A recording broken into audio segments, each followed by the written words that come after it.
Hola, hola.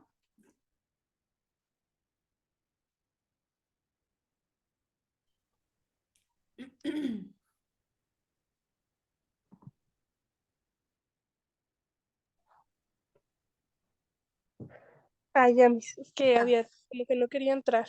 no me lanzó la opción de que ya estabas conectada, pero bueno, ya. A ver, dame unos segunditos.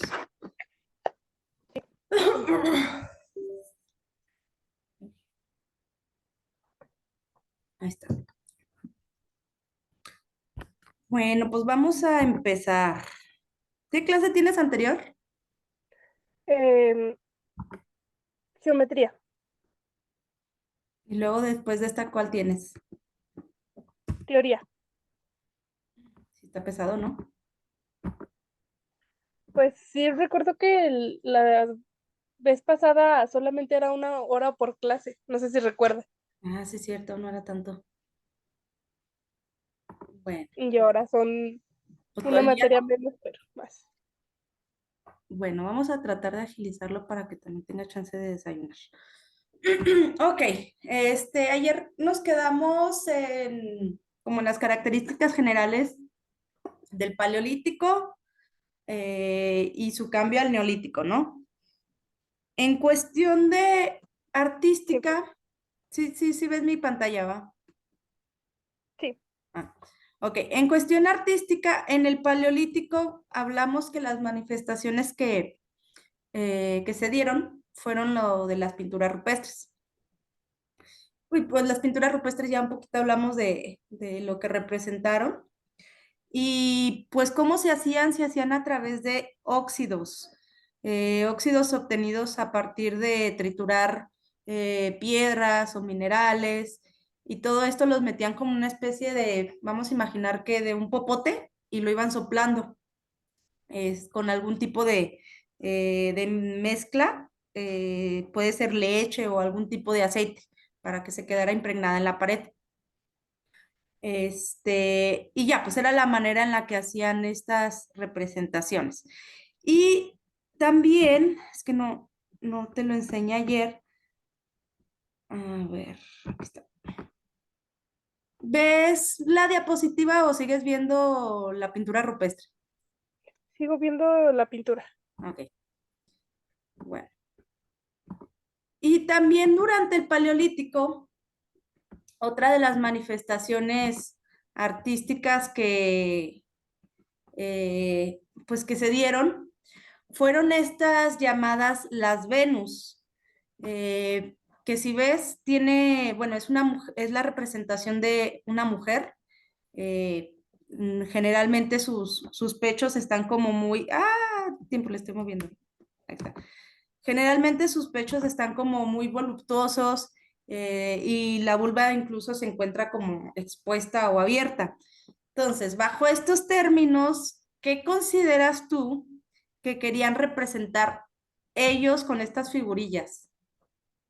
Mm, no sabría decirle como,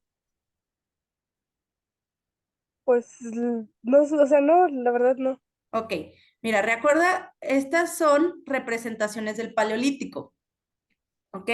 En el Paleolítico, de lo que hablábamos ayer, los seres humanos tenían un método de subsistencia parasitario, es decir, todo lo que obtenían, lo habíamos hablado, lo obtenían de la naturaleza, ¿no? Ujú. Entonces la naturaleza pues representaba pues como la madre o como ese ente protector pues, que te da todo. Entonces, no es raro que representaran estas Venus o esta representación de la mujer con los rasgos sexuales exagerados, los rasgos estos físicos exagerados que representaban la fertilidad. ¿En qué se relaciona lo anterior? O sea, si yo tengo un sistema económico o un sistema que me da sustento a través de la naturaleza, entonces, ¿por qué yo tendría que tener como estos ídolos o representaciones de la fertilidad? O sea, ¿dónde crees tú que se hace esa relación? Pues, pues no sé, o sea, sería como el hecho de que lo relacionan de la maternidad, del cómo, este, pues no, Sí, un poquito algo, más por ahí, ¿eh? Sí. Al final, o sea, al representar la naturaleza como esa madre, ese sustento protector, esta representación representaba pues una mujer como en todo su esplendor para proveer alimentación o proveer hijos o proveer, básicamente proveer, que es lo que hacía la naturaleza. Entonces representaba esa fertilidad que al mismo tiempo una naturaleza fértil pues les permitía a ellos tener más frutos, les permitía a ellos tener más caza, les permitía a ellos tener más pesca. Si la naturaleza pues estaba muerta, era justamente cuando tenían que moverse de sitio en sitio buscando pues esa nueva fertilidad, ¿no?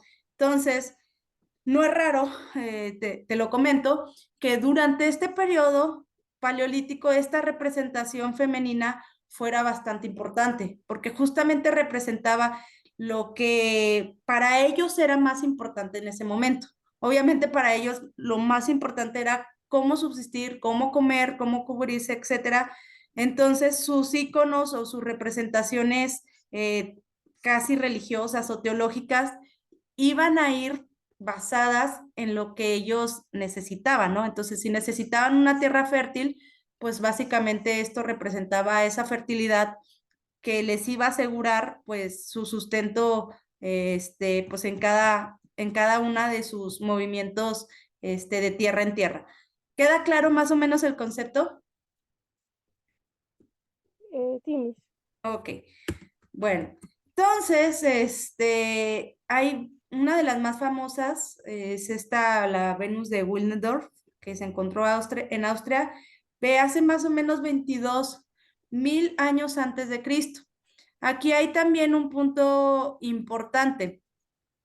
Va a haber un arte que se llama el arte mobiliar, o mobiliar, que básicamente significa que es un arte que no es estático, o sea, que no es sedentario. Por sus mismas dimensiones, esta Venusita tiene como 20 centímetros de altura no sé, unos 10 12 centímetros, ¿no? Entonces significa que estas estatuillas o estas esculturitas las podían transportar. Entonces, por eso se le conoce como arte mobiliario o arte mobiliar. Y justamente, pues, es porque lo iban moviendo pues, en sus transcursos de sitio en sitio. ¿Qué pasa? Pues, con el paso al sedentarismo, también las representaciones artísticas van a cambiar su tamaño y su forma. Pero, pues, en el Paleolítico, todas las cosas que hacían no eran para estar estáticas en un sitio, sino que eran justamente para responder a esa movilidad y a ese nomadismo. ¿Estamos claros? sí. Ok. Ah, hey, no puedo. Ok. Te digo, la más famosa es esta, la Venus de Willendorf, pero pues ahí se han encontrado más representaciones. Por ejemplo, tenemos esta, la de Lausel, pero pues este es un relieve, es una talla en piedra. Y luego esta tenemos la representación de una mujer sentada en Catalhuyuk, que Catalhuyuk lo vamos a ver, no sé si alcancemos hoy o si no hasta mañana. Y ve pues esta otra Venus, la de Laspugue, también ve cómo representaban todos los rasgos sexuales, los iban a magnificar, ¿no? Como de modo que fuera lo más notorio el tema de la fertilidad. Entonces, bueno, cuando ya para finalizar este tema del paleolítico, cuando te abren del paleolítico, entonces tú podrías definir el paleolítico como la etapa más larga de la historia del ser humano que ha pasado en la Tierra con 4.2 millones de antigüedad desde que surgieron los homínidos y se caracterizó por el tema de ser nómadas con un sistema de subsistencia de caza y recolección. Habitaban pues en cuevas generalmente y las representaciones artísticas que iban a tener durante este periodo fueron la pintura rupestre y se encontraron pues estas estatuillas de las Venus. Entonces, más o menos con estas 4 o 5 palabras, podrías conceptualizar básicamente lo que fue el Paleolítico. ¿Dudas? No. Ok, va. Luego, entonces, ahora sí nos vamos a el Neolítico. Déjame salgo de esta presentación. Y nos vamos a esta. Ok.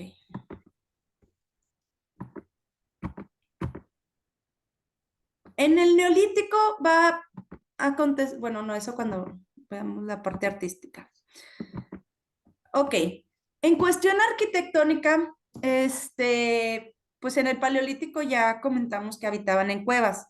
Entonces, pues no había como una manifestación arquitectónica como tal, sino que simplemente usaban lo que ya había, que les proveía la naturaleza. Pero en el Neolítico, a partir de este cambio del nomadismo al sedentarismo, van a surgir también representaciones arquitectónicas. Y las primeras construcciones arquitectónicas son estas que están en pantalla, los llamados menires, que en su traducción sería como piedra alargada o piedra larga. Como vemos aquí en el mapita, estas primeras, ay, ah, estas primeras construcciones o representaciones arquitectónicas, la mayoría se van a encontrar en lo que es actualmente Europa y un poquito también se va a encontrar, bueno, también va a haber varias en la parte que va a unir Europa con Asia, que es la parte de Turquía. Es donde se van a encontrar mayor cantidad de estas piedras o menires. Ujú. Luego vamos a ver qué representan. Si tú ves estas dos imágenes que pongo en la presentación, ¿por qué crees que hago una analogía o una igualdad entre este icono de Google Maps y los menires?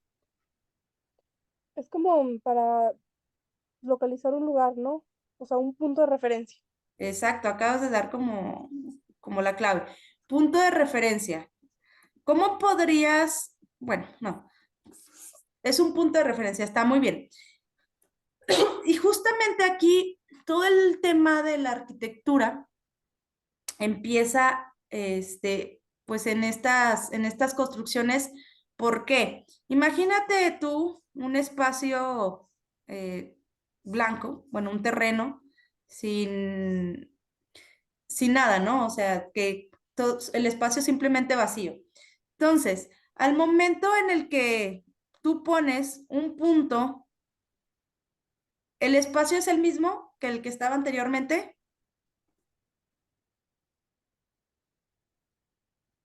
Pues, ¿Mande? ¿Perdón? ah, te decía que te imaginaras un espacio pues vacío, un terreno. Y si yo Sí. pongo un punto justo en medio del espacio, ¿el espacio ese sigue siendo el mismo que era? Pues mm, no, y sí, o sea, al menos ya tiene el punto de referencia, ya.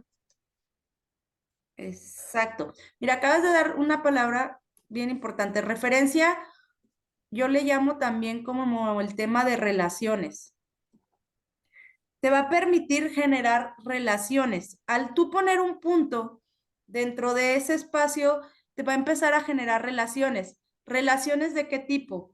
Pueden ser relaciones de tiempo, relaciones de distancia, relaciones de proximidad, bueno, relaciones de distancia y proximidad es lo mismo, proximidad, relaciones de circulación. Vamos a ver a qué me refiero con todo esto. Si tú ya tienes este punto en el espacio que te genera una relación del punto con su espacio circundante, te va a permitir, por ejemplo, en cuestión de relaciones de tiempo, ¿cuánto tiempo tú necesitas para transitar de este punto a este punto? Entonces, pues no sé, allá tuve una relación de tiempo que de este punto A al punto de referencia, pues te da 30 minutos, ¿no? O un minuto, o etcétera. Relaciones de distancia, justamente hablando de esto, al poner un punto de referencia, tú puedes empezar a medir puntos de distancia del punto hacia pues, algún otro objeto de referencia. Entonces, te da relaciones de tiempo, te da relaciones de distancia, esto de circulaciones, por ejemplo, en ese mismo espacio, ¿no?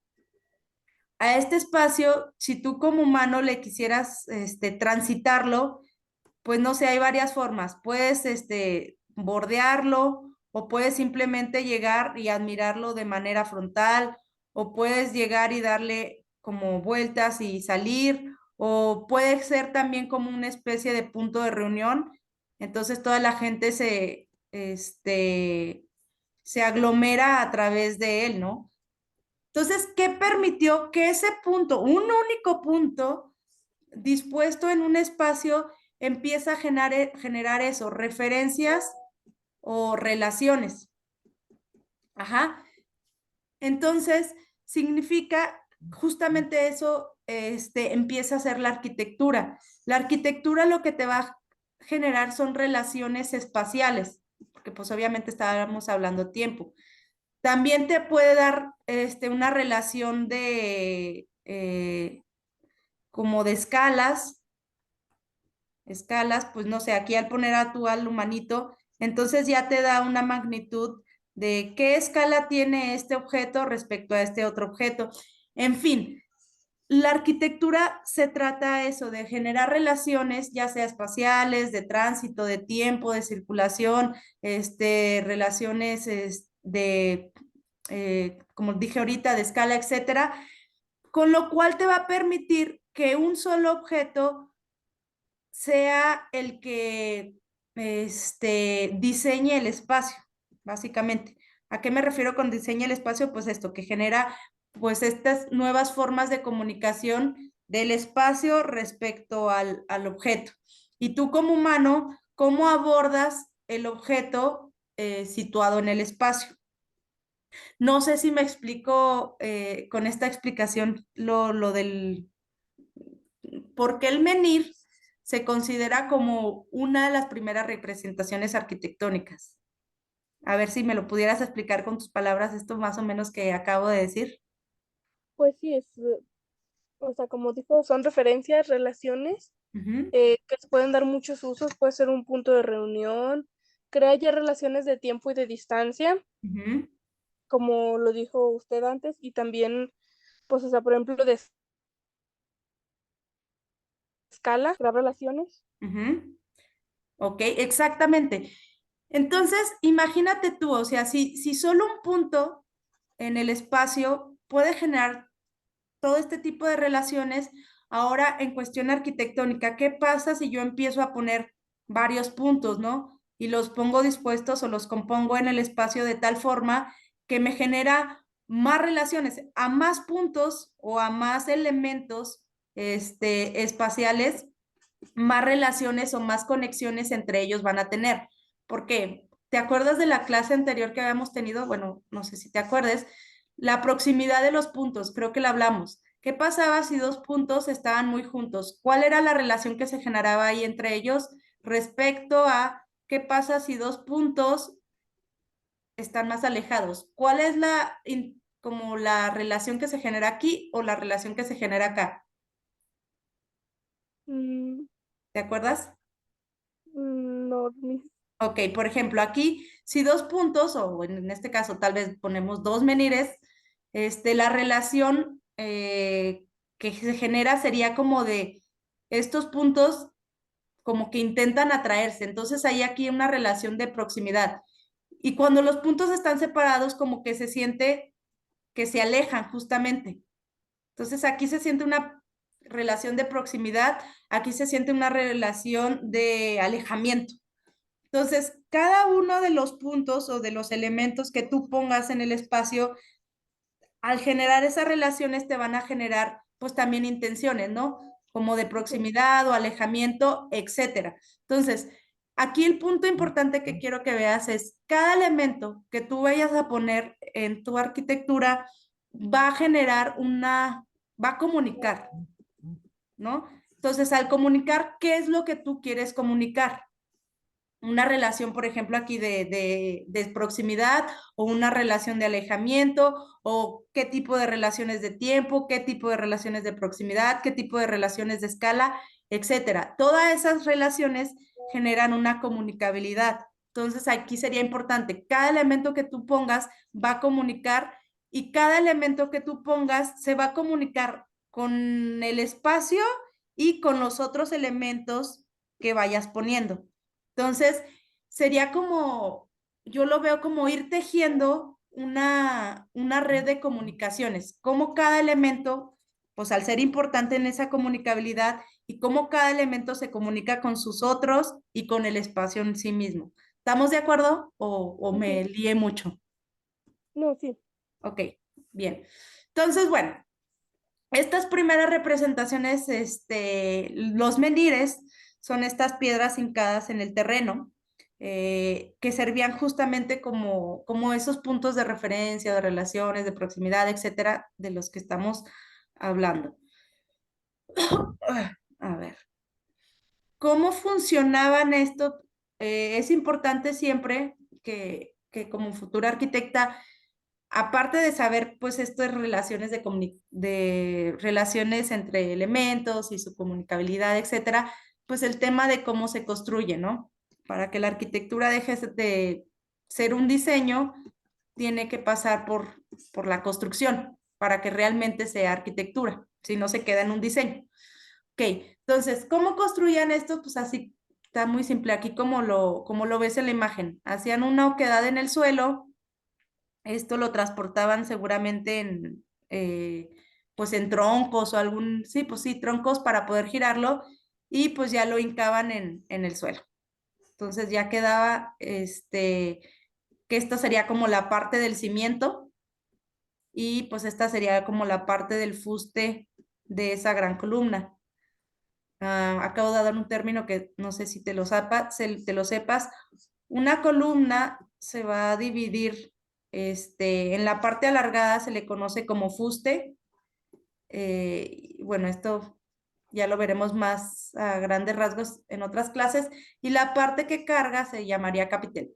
Entonces, por eso te digo, esta parte que queda hincada en el suelo sería como la parte de la cimentación y la parte que se eleva a la parte superior sería como un fuste, visible. Ok, entonces, ¿hay dudas respecto a cómo se construían? No. No, está fácil. Luego, ahorita regresamos para que veas a cuál se refiere. Tenemos estas otras construcciones surgidas en Francia, como las más conocidas son las que surgieron aquí en Carnac, en Francia. Eh, ¿Y qué son? Son alineamientos de menires. Es decir, son muchos menires dispuestos, pues como en línea recta, generando diversos tipos de relaciones. Por ejemplo, aquí, ¿qué tipo de relación puedes ver tú que generaban estos menires respecto al espacio que están, habitando? ¿Cuáles son las Pueden ser relaciones que tú ves ahí? límites. ¿Cómo? Pueden ser límites. Ah, exacto, sí. Pueden ser un límite, o sea, como una frontera, ¿no? Ujú. Ok, sí, muy bien. Órale, buena idea. ¿Qué otra? Mm, Pues, o sea, pueden generar, bueno, aparte de los límites, pueden, o sea, como son más espacios, pues. Y también puede ser, pues, o sea, son como lo que habíamos visto anteriormente, que eran agrupamiento por proximidad. Ajá, sí, justo. Y, por ejemplo, eso también puede generar circulaciones. Ajá, como circulaciones muy claras, divididas, lo que dijiste, como una especie de fronteras. También puede generar pues territorio, ¿no? O sea, esta franja es como territorio A, esta franja es territorio B. Es decir, pues aquí lo importante es que el espacio empieza a ser diseñado. Aquí todavía como que los historiadores no se ponen muy bien de acuerdo cuál era la función de estos alineamientos, pero se cree que tenían un sentido religioso. Ujú. Eh, Tal vez hasta funerario, pero pues ahí hay como discordia de cuál era la significación real de esto. Pero lo que sí podemos leer arquitectónicamente es justamente lo que estamos hablando, las relaciones que empiezan a ver respecto a que si hubo un diseño del espacio que genera límites, que genera fronteras, que genera circulaciones, que genera territorios o espacios limitados, etcétera. Entonces, todas estas palabritas que estoy diciendo ya tienen que ver totalmente con arquitectura o con el diseño de un espacio, el diseño espacial. Son ya términos que, que tienen que ver justamente pues con cómo un elemento o uno o varios elementos va a cambiar un espacio, va a modificar un espacio para modificar, para generar pues una condicionante específica. ¿Dudas con esto? No. Okay. Luego tenemos, mira, pues aquí se ven más claramente los alineamientos y cómo van generando pues esas franjas, estos territorios, esos límites, etcétera. Y pues tema de escala, se le conoce que pues estas primeras construcciones de los menires se le conoce como construcciones megalíticas, megalíticas, que tiene que ver con que son de piedra y que son construcciones pues monumentales, es decir, que superan la altura de los seres humanos o la escala del ser humano. Cuando yo te hable de escala monumental, justamente se va a referir a eso. El ser humano tiene, pues, no sé, un aproximado de 1,55 a 2 metros como promedio, ¿no? No, 2 metros se me hace mucho. 1,95 como promedio, quizás. Entonces, las medidas que se relacionen con estas distancias, más bien con esta cantidad, se van a conocer como escala humana. Es decir, todos aquellos objetos o construcciones que no superen o no sean súper inferiores a estas cantidades, pues van a tener una escala humana, es decir, una escala pues como que coherente con las medidas del cuerpo humano. Cuando algo es monumental es que supera por mucho, estas están chiquitas, pero hay unas como la que vimos al principio, son escalas que superan por mucho pues la escala humana. Es decir, que ya el ser humano se siente chiquito respecto al objeto pues que está como mirando. ¿Cuál sería al contrario de una escala monumental? Pues una escala una escala miniatura, que sería pues justamente lo contrario. El ser humano es muchísimo superior al objeto que está mirando. Entonces, bueno, estas construcciones son megalíticas porque están hechas pues obviamente de piedra y son construcciones monumentales. ¿Dudas, Lorda? Ok. Luego tenemos estas otras construcciones que se les va a conocer como dólmenes. Los dólmenes no son otra cosa que el agrupamiento de un menhir con otro menhir y con una piedra que serviría como cubierta. ¿Cuál es la diferencia aquí? Esta ya es una construcción arquitectónica como más en forma. ¿Cuál es la diferencia que tú ves espacialmente, una diferencia espacial que ves entre el menhir y los dólmenes? ¿Qué está generando un dolmen que no genera un menhir espacialmente? A ver si lo puedes leer. Mm, Pues ya, aparte de que están más agrupados, incluso puede servir como un refugio. Ujú. Justo acabas de dar como la parte importante. Elementos. ¿Cómo? O sea, y aparte de que ya se están utilizando más elementos, Bueno, como mencionó anteriormente con lo de los alineamientos, ya, o sea, ya es más un diseño, ya está más diseñado. correcto, exacto. Entonces, al haber más elementos, lo que empezamos, lo que dijimos hace rato, cuando ya juegas con más elementos, las relaciones que se generan entre los diversos elementos van a generar riqueza, una riqueza mayor en las relaciones espaciales que se generan. Ok, en este caso, una de las riquezas generadas de esa relación espacial entre los elementos es lo que tú decías, se genera un refugio. Ese refugio está relacionado con que hay un espacio interior o un espacio interno. Ay, espérame, que me están hablando.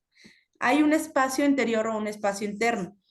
Para nosotros, el hablar de arquitectura, pues tiene dos relaciones, ¿no? Como el objeto arquitectónico visto desde la calle o visto desde afuera, relacionada pues con las fachadas, el cómo es el objeto exteriormente, pero realmente lo que habitamos nosotros como seres humanos, o lo importante más allá de si una construcción tiene una forma extraña o se ve muy bonita exteriormente, una de las cosas más importantes es el espacio interior, porque es el espacio en el que pasamos mayor cantidad de tiempo. Ajá. Entonces, estas construcciones, los dólmenes, van a permitir un espacio interior. ¿Por qué? Porque es justamente la disposición de los elementos permite que se genere pues este espacio interno. Y este espacio interno que generaron aquí con sus primeras construcciones se va a parecer mucho pues a un espacio interior de cuevas. Entonces, sería así como el ser humano va generando una evolución en la forma en la que soluciona sus problemáticas, pero casi siempre no es como que seamos originales, sino vemos qué hay en la naturaleza y cómo lo replicamos ya de forma pues artificial, ¿no? Entonces, pero no es raro que estos dólmenes que generaban este espacio interior tengan una morfología muy similar a la que tenían las cuevas. ¿Ok? Entonces, bueno, ¿cuál era su objetivo? Aparte de que generaba pues estos espacios interiores, aquí abajo era un espacio funerario, es decir, a las personas las enterraban, pues acá, abajito. Entonces, eran construcciones, las primeras construcciones funerarias. Mucha de la historia, más bien de estos primeros periodos, eh, la arquitectura va a tener como un objetivo funerario. Pregunta random. Ya ves qué pasa, todas estas construcciones ya son propias del neolítico, ya del sedentarismo. Ujú. Entonces, pregunta a ver si puedes generar esta relación. Si en el neolítico pasamos a ser sedentarios y se empiezan a generar estas construcciones funerarias, ¿cuál es la relación que tú ves entre tener ya construcciones funerarias y pasar a un sedentarismo? A ver si lo logras visualizar. Mm, no sabría decirle, Miss. Ok, por ejemplo, en el paleolítico, pues eran nómadas, entonces iban de un lugar a otro, ¿no? Ya quedamos en eso. ¿Qué Ujú. pasaba con la gente que moría? Pues la ibas dejando atrás en el camino, básicamente. O sea, ya murieron y pues tú tienes que avanzar, entonces no había un arraigo como tal, pues a las personas que se iban yendo, sino pues ya quedaban y tú ibas avanzando, ibas avanzando, ibas avanzando, y pues la persona que moría, pues se quedaba, ¿no? Pero en el Ujú. sedentarismo, al ya estar en un sitio específico, si alguien se muere, pues no lo vas a abandonar